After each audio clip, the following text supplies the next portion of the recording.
law enforcement of engaging in a pattern of violence and harassment against black citizens. It specifically names the city of Lexington, Mayor Robin McCrory, former Police Chief Sam Dobbins, and current Police Chief Charles Henderson as defendants. And that's the latest. I'm Mike Moore from your 24/7 news source, the Black Information Network, and BINnews.com. New year, new hiring needs? Indeed's end-to-end solution helps you attract, interview, and hire candidates all year round. Schedule and conduct virtual interviews right from your Indeed dashboard. Learn more by visiting Indeed.com/credit. Is this the touchdown? This is the KBLA Sports Minute with Ray Richardson.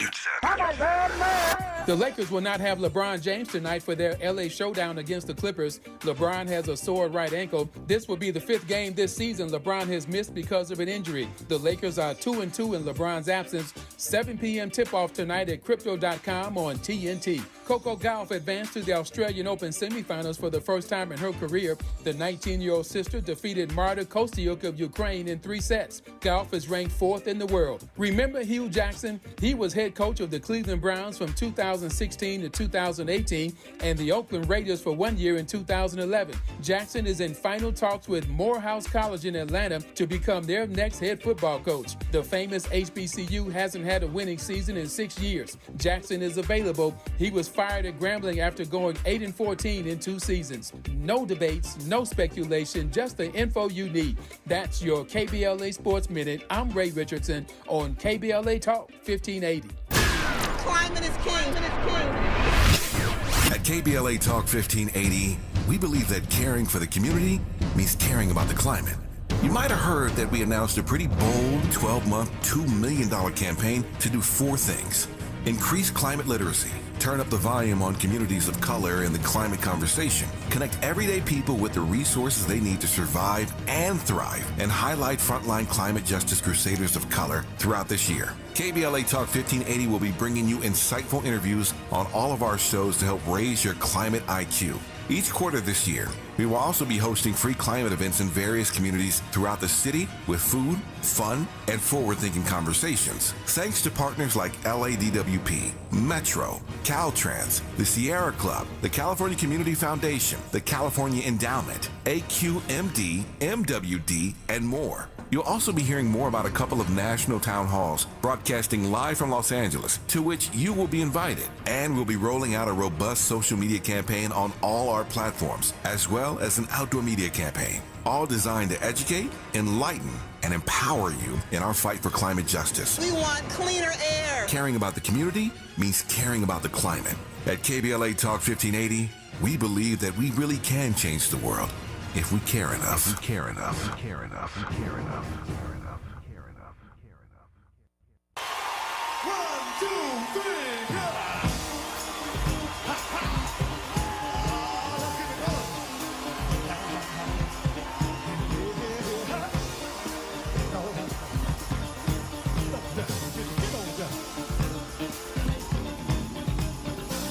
I'm gonna try to keep it coming.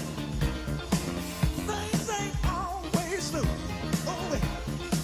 but I'll be alright as long as I can find the groove. Yes, I will. Somehow I know that I can make it. You seem to like my style.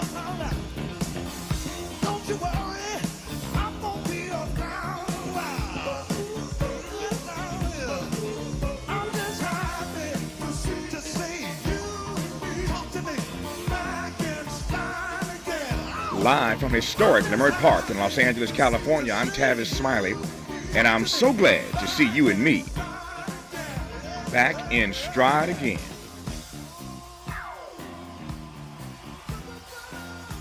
Before we get started with today's show, let me invite you to follow me on Facebook and Instagram at The Real Tavis Smiley and get updates on X, that's formerly Twitter, at Tavis Smiley.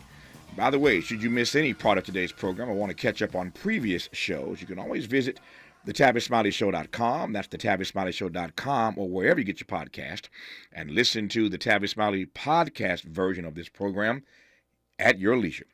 A great show on tap for you today. In our second hour, renowned author Adam Schatz delves into the complex life and ideas of Frantz Fanon in his latest book, offering profound insights into the legacy of this influential thinker who yet inspires today's movements for social and racial justice. I was eating this thing up. This book about Frantz Fanon. We'll talk about him in this black intellectual in our second hour.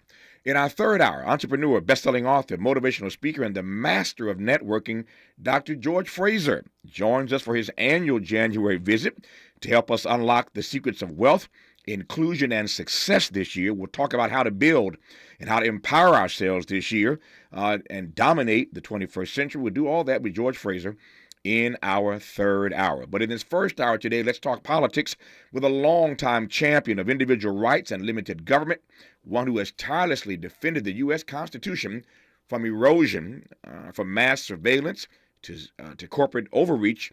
The one I would speak of would be former U.S. Senator Russ Feingold, who I'm pleased to welcome to this program. I'll start that conversation in just a moment, but first, this sort of breaking news, been out for a little bit now, in case you hadn't heard, because I know all you care about are the black nominees.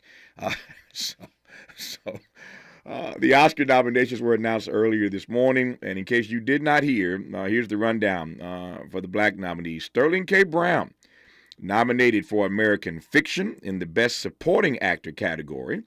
If you've not seen American Fiction, you have to see this film. Sterling K. Brown and Jeffrey Wright, who I'll get to in just a moment. But Sterling K. Brown, nominated for American Fiction in the Best Supporting Actor category. Danielle Brooks, nominated for Supporting Actress for the movie The Color Purple. So Danielle Brooks gets nominated for Supporting Actress in the Color Purple film. Jeffrey Wright and Coleman Domingo received Best Actor nomination. So Jeffrey Wright receives a Best Actor nomination for his role in American Fiction, and Coleman Domingo receives an Oscar nomination for his role as Bayard Rustin. So there's your rundown. They did not nominate, as far as films go, American Fiction is nominated in the Best Picture category. They did not nominate the black director of American Fiction, but they did nominate his adapted screenplay. So one more again, Sterling K. Brown for American Fiction. In the Best Supporting Actor category, Danielle Brooks for Supporting Actress in The Color Purple. Jeffrey Wright for Best Actor in American Fiction. Coleman Domingo for Best Actor for Rustin. So there are two brothers vying against each other in the Best Actor category. A Native American woman, by the way, from Killers of the Flower Moon received a nomination. Again, American Fiction nominated for Best Picture.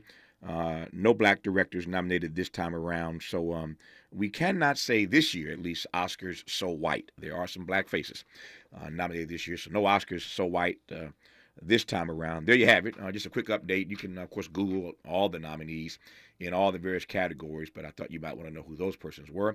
And we congratulate all these brothers and sisters, on their nominations this time around, and we will see how this all plays out. But all great performances from these African-American thespians. That said, now to Russ Feingold. Senator Feingold, how are you, sir? Tavis, I'm good. I've always loved working with you. It's good to be doing it again. It's good to be doing it again with you, too. I appreciate the opportunity. Glad we have the hour. There's a whole lot to unpack. Let me start with this broad question, and then I've got stuff for you. We're going to unpack the entire hour. For those who do not know and not familiar with the work of the American Constitution Society, tell me about it and about the work you do, and then we'll jump from there. Yeah, I'm the president of the American Constitution Society, and, I love it because it follows on the work that you and I have done together in the past that has to do with human rights and individual rights and fighting racism in this country. We're an organization that was started after the Bush v. Gore decision, where, the election was given by the Supreme Court to Bush, and turned out the courts have become very, very political. I don't need to tell this audience that. The Supreme Court has gutted voting rights, taken away a woman's right to choose, done really brutal things with regard to immigration and many other issues, including gutting gun control. So our organization is not only lawyers, but a large network of student chapters, 150 of them across this country in law schools, lawyer chapters, and we're fighting against the right. We are trying to counter what the so-called Federalist Society has done by capturing the Supreme Court and the lower courts, and that's something we should talk about today because courts matter. And people can elect all the good people they want, elect a senator, elect a state legislator, but if the courts are going to be totally biased toward the right-hand side, they're going to knock everything down that you accomplish. So that's what the American Constitution Society is all about. Now we know that, we can jump from there. There's your phrase, courts matter. Indeed, they do. We'll talk in a moment here about how Joe Biden is doing in terms of judicial appointments versus Donald Trump. One of the things that Trump did quite well was to shape our federal judiciary, given the 4 years that he had. But he worked overtime. I said 8. That was a Freudian slip. He only had 4, but he worked like he had 8. In terms of the judges, he was putting in as quickly as he could that served these lifetime appointments. We'll talk about that and a great deal more.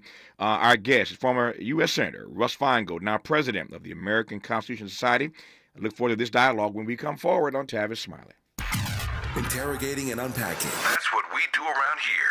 You're listening to Tavis Smiley. What is dedication? My biggest fear in the middle of my addiction was that my kids wouldn't have a father. And I started thinking, you know what? This isn't my story. I definitely had to become a better man to be a better father. It's important to me that my kids are empowered and truly believe that if they can think it, they can do it. That's dedication. Visit fatherhood.gov to hear more. Brought to you by the U.S. Department of Health and Human Services and the Ad Council.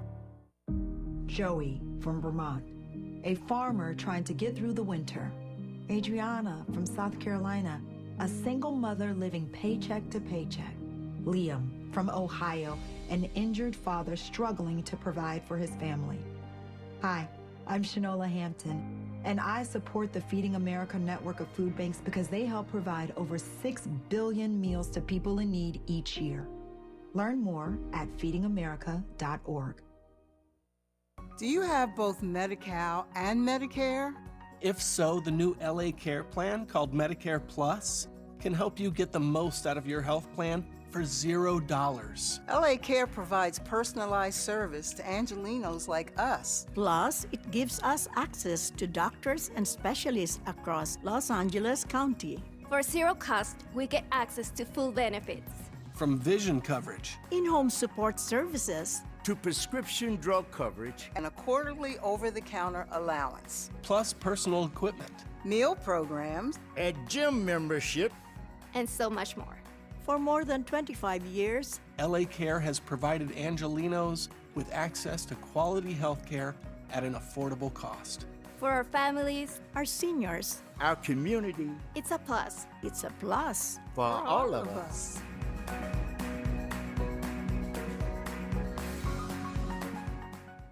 KBLA Talk 1580 is the exclusive media sponsor of This Light of Ours, activist photographers of the Civil Rights Movement. A dynamic new exhibition on view now at the Skirball Cultural Center in Los Angeles. This Light of Ours showcases more than 150 photos taken by movement insiders from diverse backgrounds that reveal the vital work undertaken by a broad coalition of organizers and everyday people whose collective action changed America. This Light of Ours is one of 3 temporary exhibitions currently on view at the Skirball, which together explore issues related to civil rights, immigration, and pluralism. Tickets and more information for all 3 exhibitions are available at skirball.org. That's skirball.org. SKIRBALL.org.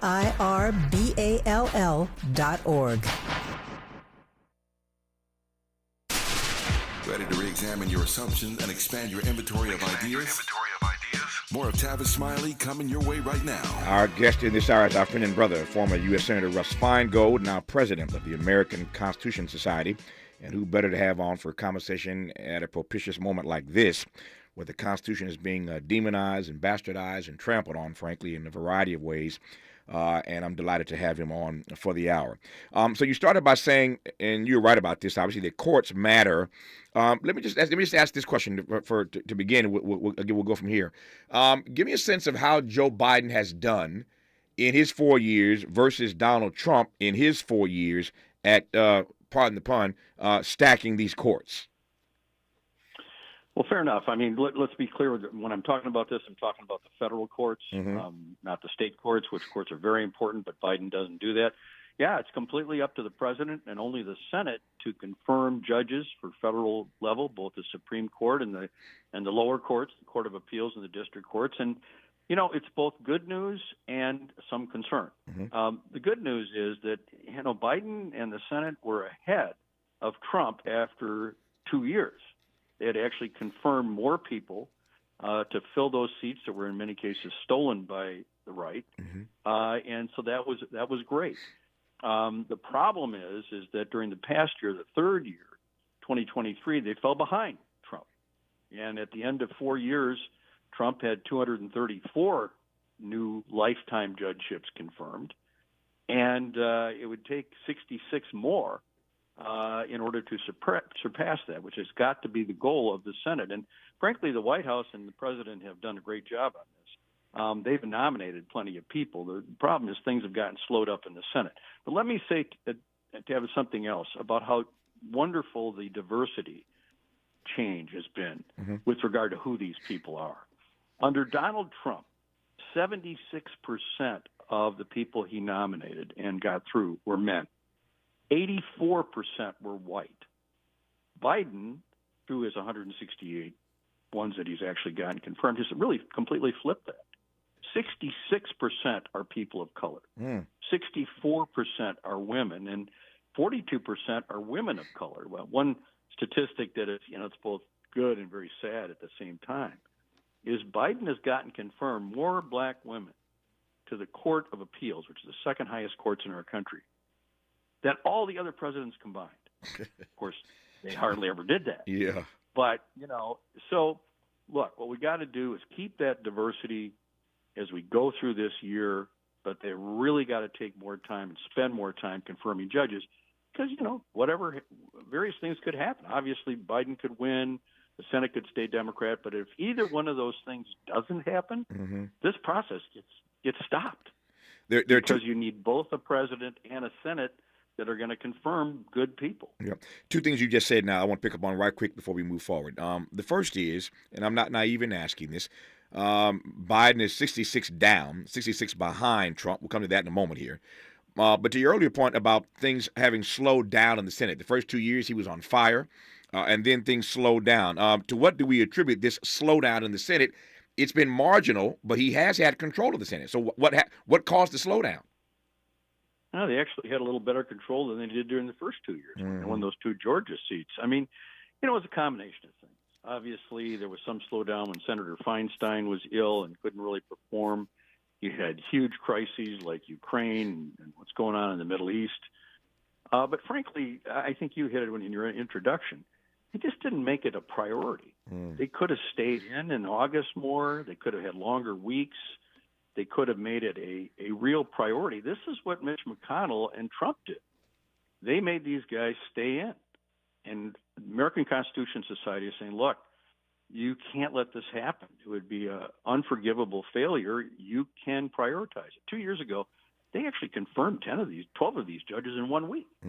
It can be done. They don't have to rely on the House for this at all. So that's the challenge, and they're confirming a few more in the next couple of days. But I think they got to do most of it, Tavis, in the next 2-3 months, because as you get closer to the election, it's much harder to do. Let me ask you whether or not they can do 66 in the next 2 or 3 months. Hold that thought just for a second, and forgive me for just opining. This is your conversation, not mine, but I can't resist for two reasons. Number one, because this show is syndicated across the country, but I am based in L.A., as you know. And last night here in California, we had a debate for the U.S. Senate seat that Dianne Feinstein vacated with her passing. It's now being held temporarily by a fill-in, as it were. But this seat is up for grabs, and the race features three people, as you well know: Adam Schiff, Katie Porter, and Barbara Lee. So they were all engaged in a fierce battle, a fierce debate on stage here in California last night that many in the country, certainly in the state, got a chance to watch. Why do I raise that? I raise that because you mentioned Dianne Feinstein and some of the slowdown in getting judges approved because she was too ill to come to work, which takes me back to Ruth Bader Ginsburg on the Supreme Court, who should have stepped down and didn't. This is Tavis talking, not Russ Feingold. I am still upset with RBG for not stepping down. Obama tried as gingerly as he could. She refused to step down, and as a result, her entire legacy is being undone because she wouldn't step down when she should have. I felt the same way respectfully about Dianne Feinstein.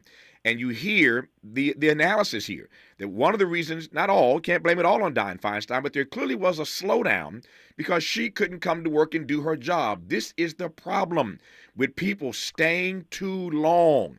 And it just, I said it before, I say it again. Again, this is my commentary, not Russ Feingold's, but this is why people need to get a clue. When it's time for you to step aside, and do no harm. Dianne Feinstein has a great legacy in the state of California, a great legacy in the U.S. Senate.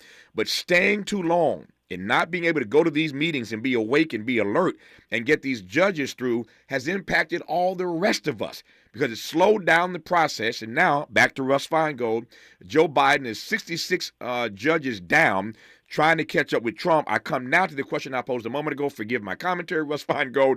Is there any way? I liked your commentary. I enjoyed it. Anyway, they can do. Anyway, they can. You can comment if you want. But anyway, they can do 66 in a couple of months. And to your point, it gets harder and frankly more political the closer you get to Election Day. That's right. I mean, they've got the majority right now. They can make this a majority. Let's face it. How much are they going to be able to do with the House of Representatives? The House of Representatives is a mess. Not like they're passing legislation together. This is something the Senate can do on its own.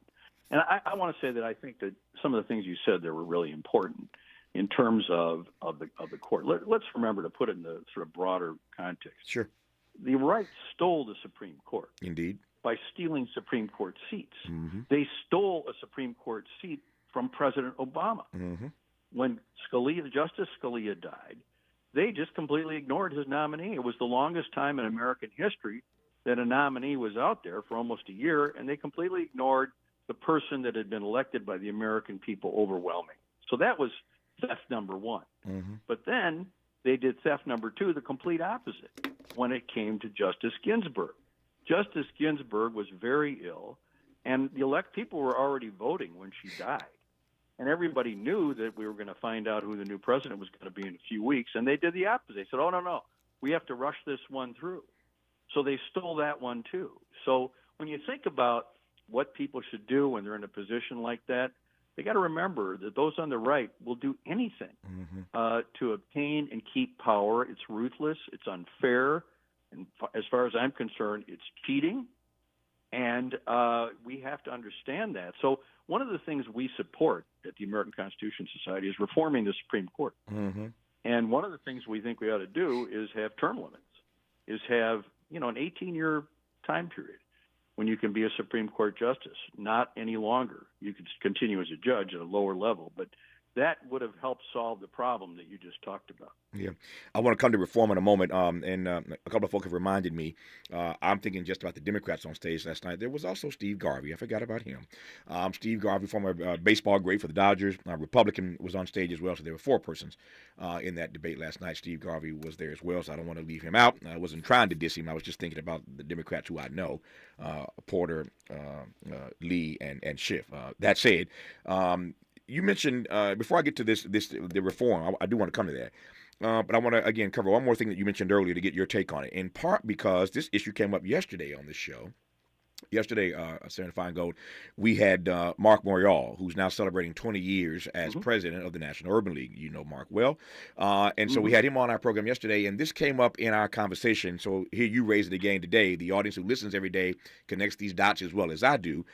Yesterday, we mentioned Bush v. Gore, and today, in a different conversation for different reasons, you mentioned Bush v. Gore. Let me just ask you right quick, because you were around then. Take me back to that election being stolen, and here's why it came up. It came up because we have a book coming out this year. It's the 20th anniversary of our historic covenant with Black America, the first book by a Black publisher to go to number one on the New York Times bestseller list. That book laid out the 10 issues most important to Black America, and it did just wildly successful. Believe it or not, it's been 20 years since that book. We're putting out the 20th anniversary edition. I compiled and edited the book, so I had to write. I've been working for the last few weeks on writing the introduction to the book. And since we're 20 years in, I wanted to explain to people how this covenant came to be around 2004, 2005. And you start with 2000 and the election being stolen. And then I moved to 2001 and 9/11. and being misled into this war. And then I moved to 2004 with Bush being reelected. Then I go to 2005 with Bush leaving black folk to die on rooftops in Hurricane Katrina. That's where Mark Morial jumps in, of course, as the former mayor of New Orleans. So you can see how this conversation kind of organically grew yesterday. But it started with my going back to 2000 with that election being stolen. When you look back on that moment vis-a-vis our Constitution, with now you got some hindsight in the rearview mirror. What do you see? How do you frame that moment these days? Well, when I listen to you, it's very persuasive about the importance of that decision. Look, before Bush v. Gore, most people who were progressive or concerned about individual rights didn't consider the Supreme Court to be a political body, particularly. You got to remember the guy that wrote Brown versus Board of Education, one of the greatest decisions of all time, was a guy who was a Republican that grew up in Bakersfield, California, and was the Republican governor of California. Chief Justice Warren, Earl Warren. That's right. Justice Brennan, one of the greatest progressive justices, was a Republican. So it didn't seem until Bush v. Gore that the court was lining up to really be affiliated with the political parties or ideologies. And so that was the thing that caused this American Constitution Society to be formed, because people went, oh, my God, this thing's changed. And you can draw, as you just did, a direct line from that election and the Supreme Court justices that were chosen as a result of that stealing of the election to the gutting of the Voting Rights Act. I mean, the Voting Rights Act used to be passed the Senate and the House overwhelmingly. There might be one or two people who voted against it. Very conservative Republicans always supported it. And this court, under Chief Justice Roberts and others, has gone about trying to gut the right of African Americans and others to vote in this country.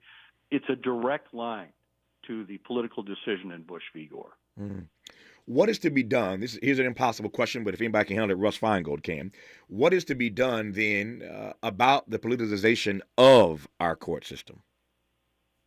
The first thing we got to do is fill all these vacancies that we have now with good people, diverse people who care about the rule of law and care about democracy and aren't there for a political agenda. But we also have to reform the Supreme Court. I already mentioned one thing, which of course is the term limits. But another thing is, the Congress and the President can add seats to the Supreme Court. It is not necessarily always 9. And because they stole 2 seats, our organization believes that they should pass a law adding a couple of seats to prevent these 50-year-olds from sitting there and taking away people's rights by themselves over the next 30 years. That's what they're up to. They're going to try to gut the power of the federal government to solve problems this year, whether it's COVID or clean water or hurricane damage. They're going to try to gut the ability of the government to work. So we think those 2 things should happen, and we also think they ought to have some ethics standards for these justices. I mean, these guys are going on these trips with these billionaires and fishing in Alaska and going to, Thailand or wherever they went with these fancy hotels and all this. They're not supposed to be doing any of that. Members of Congress can't do that. John McCain and I passed the ban on gifts for that kind of thing. The White House employees can't do it. Why should they be able to do it? Our highest court has changed from being a court that stands for liberty and civil rights to being almost the opposite. And these things have to occur in order to do it. By the way, I'm pleased to say that the candidates that you mentioned in the California Senate race have all endorsed these kinds of reforms. Yes. I don't know about Garvey. I'm not sure what his position is. I'm excited about what the Dodgers are going to be like this year, of course. But that doesn't change because of their new acquisitions. Yeah. But that does not change the fact that I'm pleased that the various candidates are all saying, look, we've got to do something to change the court. I join you in this, Russ Feingold. I'm excited about the Dodgers this year too. I just can't afford a ticket anymore. With those acquisitions, those multi-hundred million dollar acquisitions have raised ticket prices. I can't afford a Dodger dog, let alone a ticket to sit in the seats. I hear you. But I digress on that for now. When we come forward, I want to ask this question point blank. Now, I don't mean to make. I had the same problem with Mark Morial yesterday. Urban League is nonpartisan. American Constitution Society nonpartisan, and yet the question looms. So I have to ask it: what is Russ Feingold hearing? What are you hearing coming out of the mouth of the presumptive nominee of the Republican Party, Mr. Trump, with the New Hampshire primary today, What are you hearing out of his mouth that scares you most about his potential abuse of the Constitution? He said some strange and bizarre things. There's no doubt about what he intends to do. So, again, it's not political. He's the presumptive nominee. And I'm curious as to what Russ Feingold is hearing out of his mouth that most concerns him about the way the Constitution will be trampled if Donald Trump is elected. You're listening to Russ Feingold, and I'm glad about it, on Tavis Smiley. For all the freedom-loving folk, this is Tavis Smiley. I feel like freedom. If you're like me, 60 and retired, making ends meet, especially here at the supermarket and drugstore, is tough. I'm so blessed to have found benefitscheckup.org. It's a free and confidential website from the National Council on Aging that connected me to $1,200 a year in programs that help pay for food, medicine, utilities, and more. Maybe it can help you. benefitscheckup.org. My daughter was diagnosed with a rare malignant rhabdoid tumor on the spine. They sent her straight to St. Jude. My hope was gone. But when you get there, everyone's like, hey, we're not going to give up. And when you see other people not giving up on your child, that makes all the difference in the world. When I found out I didn't have to pay, I was just grateful. They saved my baby's life. Finding cures, saving children. Learn more at stjude.org. I'm Mike Moore. Here's the latest from the Black Information Network. Former President Trump's defamation trial is expected to resume in New York City tomorrow after it was delayed for 2 days over COVID concerns. This trial is solely to determine how much money writer E. Jean Carroll will get, if any. She was awarded $5 million in a trial last May in which Trump was held liable for sexually abusing her back in the 90s and defaming her. Jury selection began Monday in New York City in the trial of two men accused of killing Run DMC's Jam Master Jay. It's taken prosecutors over 2 decades to reach this point, and now Roland Washington and Carl Jordan are standing trial charged with gunning down the legendary African-American DJ inside of his recording studio back in 2002. Both men have pleaded not guilty. And that's the latest. I'm Mike Moore from your 24/7 news source, the Black Information Network and BINnews.com.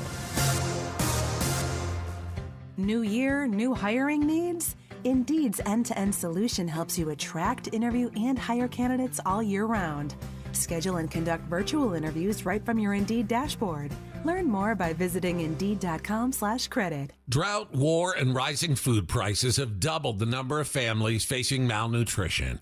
You can help. $50 provides a food kit to feed a family for a month. Just text the word radio to 97646. Is this the This is the KBLA Sports Minute with Ray Richardson. The Lakers will not have LeBron James tonight for their LA showdown against the Clippers. LeBron has a sore right ankle. This will be the 5th game this season LeBron has missed because of an injury. The Lakers are 2-2 in LeBron's absence. 7 p.m. tip-off tonight at Crypto.com on TNT. Coco Gauff advanced to the Australian Open semifinals for the first time in her career. The 19-year-old sister defeated Marta Kostyuk of Ukraine in 3 sets. Gauff is ranked 4th in the world. Remember Hugh Jackson? He was head coach of the Cleveland Browns from 2016 to 2018 and the Oakland Raiders for 1 year in 2011. Jackson is in final talks with Morehouse College in Atlanta to become their next head football coach. The famous HBCU hasn't had a winning season in 6 years. Jackson is available. He was fired at Grambling after going 8-14 in 2 seasons. No debates, no speculation, just the info you need. That's your KBLA Sports Minute. I'm Ray Richardson on KBLA Talk 1580.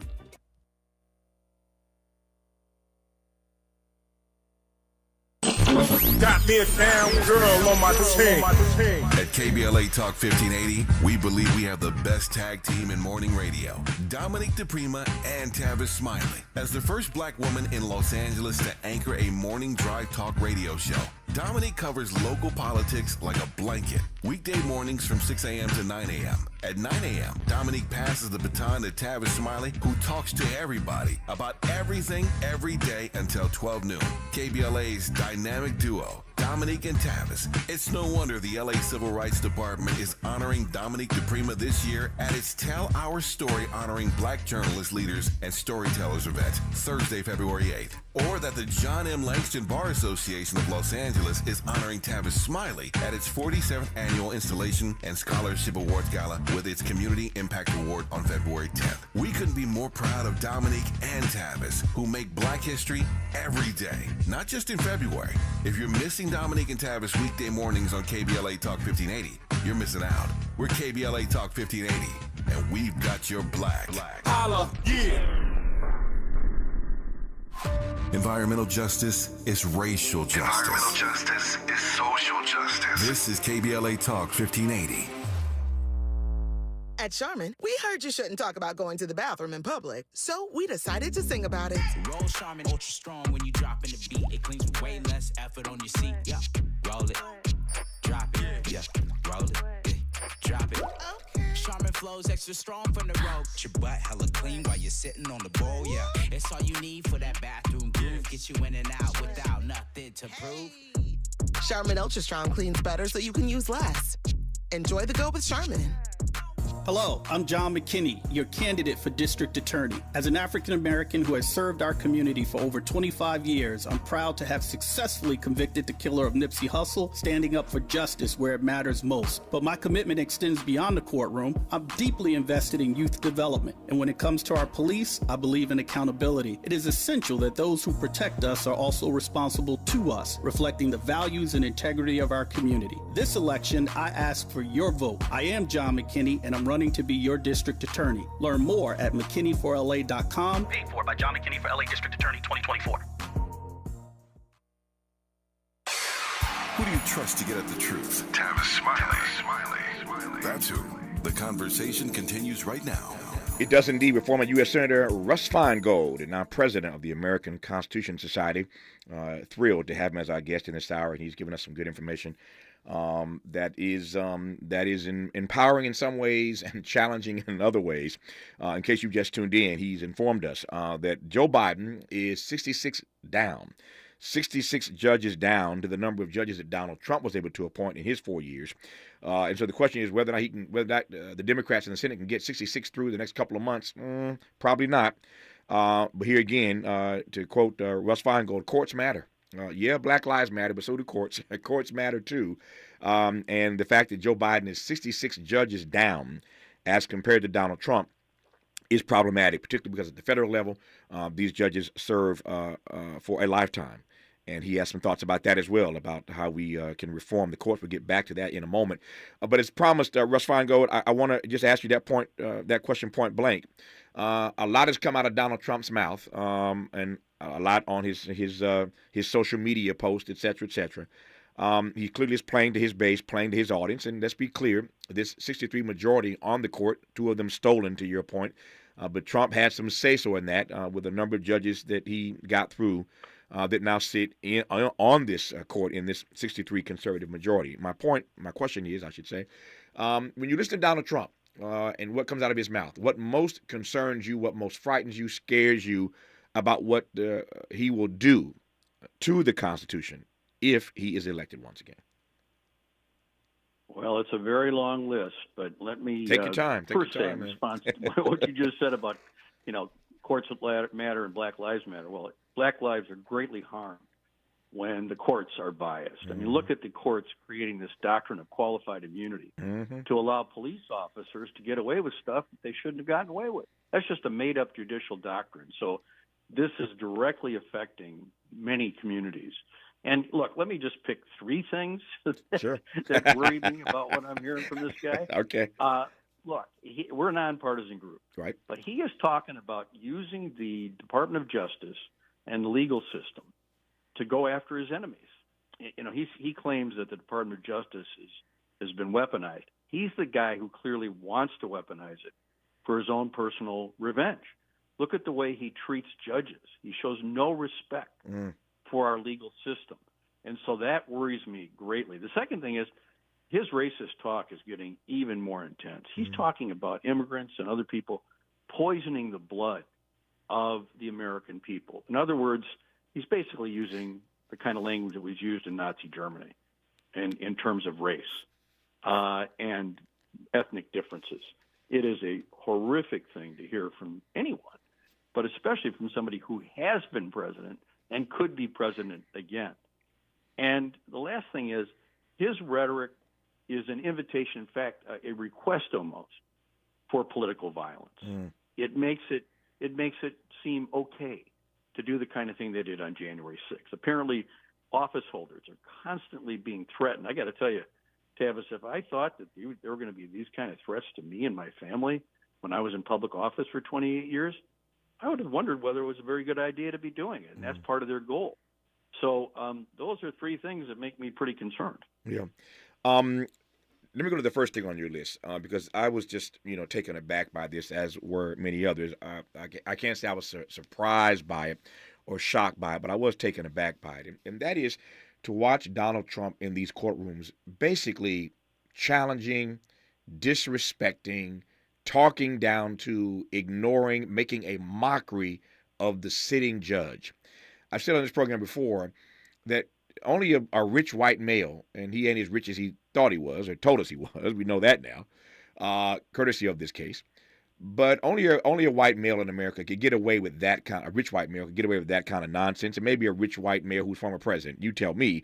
But when you watch and you listen to the way that he spoke to that judge repeatedly, and the only thing the judge could do or did do, he could have done more. The only thing the judge did do was to say to Mr. Trump's lawyers, get a hold of your client. Get control of your client. That's the most that he said. Get control of your client. But Donald Trump just walked all over that judge. I mean, just disrespected him in ways unimaginable, stuff that none of the rest of us could have ever gotten away with. When you saw that, how did you process that? Well, it was almost impossible. I mean, you and I wouldn't have gotten that kind of treatment. Yeah. We'd have been out of there in 2 minutes in the slammer, and it's just, you realize that if people can do that, the rule of law and the ability to have some kind of rules in our society is ruined. Mm-hmm. And I understand why these judges are being careful because of who this guy is, and they don't want to cause a mistrial or whatever it might be, but at some point, there has to be some justice here, and there has to be some consequences for completely inappropriate behavior that can't be tolerated. Yeah.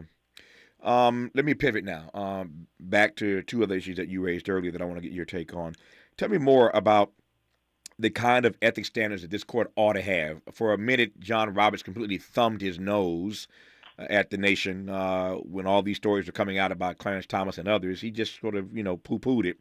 And the heat got a little hotter on him, and he eventually said and did something. What that something is really has no teeth in it. But what ought these ethics standards look like at the Supreme Court level? Well, they're very weak. It's a very strange thing. As I mentioned, with the various bans on gifts and personal benefits like that apply to the Congress, to the White House, and really amazingly, all the lower court judges in the federal system, the Court of Appeals, the district judges, they have strict rules, but the Supreme Court doesn't. And the Supreme Court is supposed to make those rules. So they got a lot of pressure after all these awful stories came out. And you're right. The Chief Justice acted like people were just irritating him. Mm-hmm. He claimed wrongly that the Congress couldn't make those rules. Congress and the president could make those rules and should do it because they're refusing to. They came out with some ones recently. They didn't really do much. They didn't require the kind of disclosure of what they're up to that's required. And the other thing is, this is very important, there's no real enforcement of what's called recusal, which is when you're biased in a case because of some personal connection. Let's say, Justice Thomas's wife being involved with January 6th. Yet lower court judges, there's a process whereby they have to recuse themselves. Here it's just left up to the justices to decide for themselves. So you are absolutely right. This new thing they put together doesn't have any teeth. It doesn't do the job.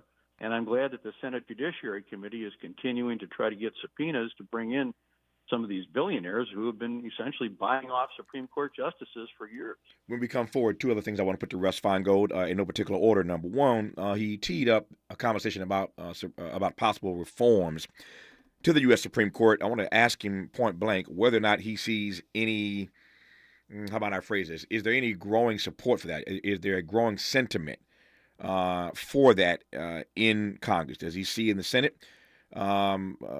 voices who are voices that are being raised in support of these sorts of reforms, whether we're talking about term limits or expanding the number of Supreme Court justices? Does he sense that anywhere in the near future that could actually happen? Number one. And I also want to ask him, given that he is the Feingold in McCain-Feingold, for those who've been around for a while, you recall that the last time we had any real meaningful reform about money in our politics, it was a law passed called McCain-Feingold. Well, he is that Feingold. We'll talk about money in politics when we come forward with Russ Feingold on Tavis Smiley. From Leimert Park with love, this is Tavis Smiley. What is dedication? My biggest fear in the middle of my addiction was that my kids wouldn't have a father. And I started thinking, you know what? This isn't my story. I definitely had to become a better man to be a better father. It's important to me that my kids are empowered and truly believe that if they can think it, they can do it. That's dedication. Visit fatherhood.gov to hear more. Brought to you by the U.S. Department of Health and Human Services and the Ad Council. Joey from Vermont, a farmer trying to get through the winter. Adriana from South Carolina, a single mother living paycheck to paycheck. Liam from Ohio, an injured father struggling to provide for his family. Hi, I'm Shanola Hampton, and I support the Feeding America network of food banks because they help provide over 6 billion meals to people in need each year. Learn more at feedingamerica.org. At KBLA Talk 1580, we do Black history every single day. In fact, as the only Black talk radio station west of the Mississippi, we are Black history. Our annual Black History Month luncheon is fast approaching, and we want to be sure to give you ample time to get your company, organization, church, or group to join us at this year's celebration on the last day of the month, Thursday, February 29th at noon. Last year, we honored iconic local Black media personalities, including Pat Harvey, Jim Hill, Mark Brown, Beverly White, Sandy Banks, and Pat Prescott, and raised $20,000 in scholarships. This year, we're honoring Black Hollywood creatives who have used their artistic genius as climate justice champions. At this year's luncheon, we will be showcasing and sharing their inspiring work on our big screen. Plus, a scrumptious meal, live music, great company, and lots of fun with your favorite KBLA Talk 1580 hosts. So contact us today at info@smileyAudiomedia.com or call 323-290-4690. That's info@smileyAudiomedia.com or call 323-290-4690. We hope to see you Thursday, February 29th as we close out Black History Month. At KBLA Talk 1580, we've got your Black. Every business seeks an advantage, whether it's having the best location, hiring top talent, or spotting trends before they happen. And now, the United States Postal Service can give your business a new advantage. Introducing USPS Ground Advantage. Reliable and affordable 2 to 5 day package shipping. It's the advantage you need at the price you want. Get the Ground Advantage at USPS.com/advantage. The United States Postal Service, delivering for America. Smart talk for curious people just like you. You're listening to Tavis Smiley. You are indeed, and I'm glad about it. 2 great hours in front of us. In our next hour, we'll talk about the intellectual celebrity, Frantz Fanon, that brother intellectual. Great new book out about Frantz Fanon. We'll talk about that in our second hour, and then we'll get you motivated. We continue our motivational series here in the month of January. Our dear friend, Dr. George Fraser, will be here to pump you up in our third and final hour today. But we continue now with our friend and brother, Russ Feingold, former U.S. Senator from Wisconsin and president of the American Constitution Society. So you are the Feingold in McCain-Feingold, are you not, sir? I still am. What do you make all these years later of the money in our politics? Well, it's all completely horrible, and it's one of the reasons that the right was able to take over. They didn't like it that we passed that bill because it really had the system under control for a few years between 2004 and 2010. And then they managed to engineer with these Supreme Court justices we've talked about a case called Citizens United that said, oh, by the way, even though for 100 years corporations couldn't give unlimited amounts of money to political causes, they said, well, let's just forget about that law. And they opened the floodgates. And so what you have now is this huge amount of money, often not disclosed, that is completely dominating these political races. If you hear, for example, the amount of money that's just been spent by Trump or DeSantis and these people, just in these primaries, it's far more money than anyone ever thought. And of course it changes, makes it our votes, our individual votes, mean so much less. So the system is very much broken, and they didn't like it that we had the system under control, so they used the Supreme Court to undo it. That, along with Bush v. Gore and Dobbs and a couple others, are some of the worst Supreme Court decisions of all time. To my mind, Washington, I've said this before, Washington, to my mind, is bought and bossed by big money and big business. That's my assessment. It's bought and bossed by big money and big business. There's some good folk in there trying to succeed against all the odds, but basically it is bought and bossed by big money and big business. When it comes to our money in politics, is there any way we're past McCain-Feingold, we're past Citizens United? At this point, what would it take to address the issue of these outrageous sums of money in our politics? Oh, you got to rein in these super PACs, this hidden money that's out there. And that requires Congress, and you need a different Congress probably, to pass a law saying, look, it's a real federal crime. I mean, it is technically a crime for these people to coordinate with candidates, but they do it all the time.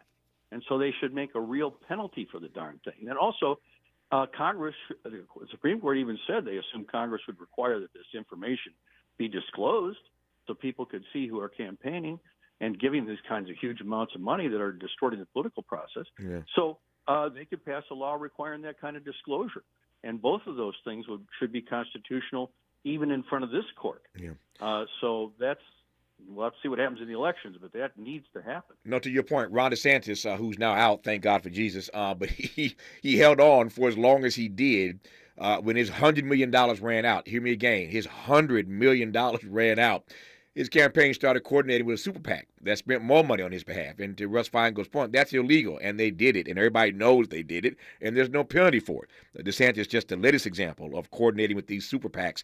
I digress on that point. When we come forward in our remaining moments, one or two other things I want to put to Russ Feingold. Principally, what Joe Biden ought to be doing in these next few months. Who knows how this election is going to turn out in November?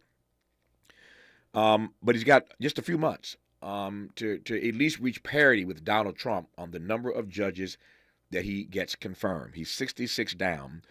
He's campaigning for re-election, but what ought he be doing on this issue? How do we help him make it a priority between now and November? We'll get Russ Feingold's answer to that when we come forward on Tavis Smiley. Unapologetically progressive. Unapologetically black. You're tapped into Tavis Smiley.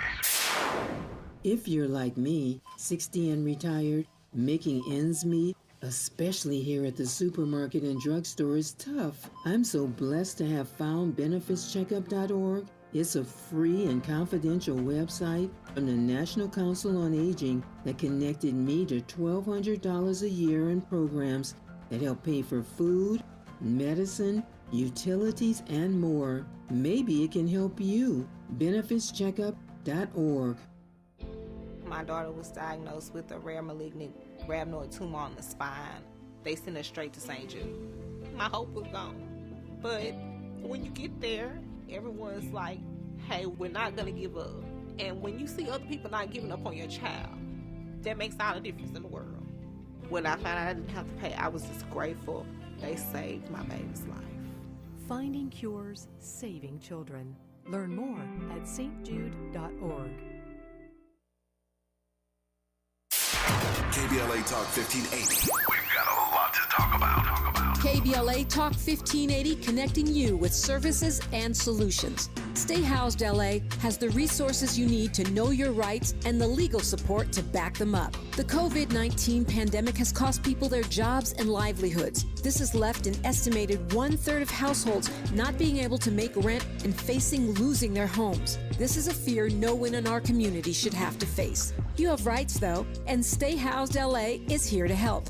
Stay Housed LA is a partnership between the County of Los Angeles, the City of Los Angeles, and local community and legal service providers. Together, they provide tenants with the information and support needed to exercise their rights so they can remain safely in their homes. Find out more about your rights by participating in a virtual tenant workshop. Get the legal assistance you need. Find additional resources in Los Angeles County and the City of Los Angeles. Stay connected to Stay Housed LA County for updates. This and more at stayhousedla.org. Stay connected to Stay Housed LA for updates. This and more at stayhousedla.org. That's stayhousedla.org. Or call their hotline at 213-694-0040. We've got your black with a community call to action from KBLA Talk 1580.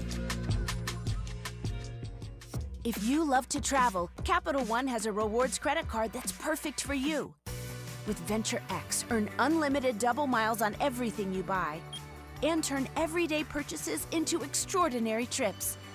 Plus, receive premium travel benefits like access to over 1,300 airport lounges where you just check in and chill out. Open up a world of possibilities with Capital One. What's in your wallet? Terms apply. Lounge access is subject to change. See CapitalOne.com for details. Let's get back to more of Tavis Smiley right now. More Tavis Smiley and Russ Feingold, our remaining moments with him. Just about 3 minutes left here. Enough time to ask him this as the exit question. I don't know whether he sees any stomach in the Senate for meaningful reform when it comes to the Supreme Court adding more seats, term limits in the long term. But in the short term, Joe Biden is 66 down to Donald Trump when it comes to appointing judges in a first term. Your thoughts on how we help the president make this a priority, Russ Feingold? See if the president can go ahead and talk to his former colleagues from the Senate. You know, I used to sit on the Senate Judiciary Committee, and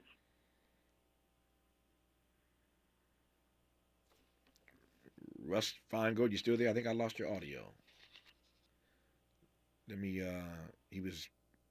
Miles, check on that right quick. I think I lost his audio. He was saying that he used to sit in the Senate, and indeed he did. We discussed that earlier. He's the Feingold and McCain-Feingold.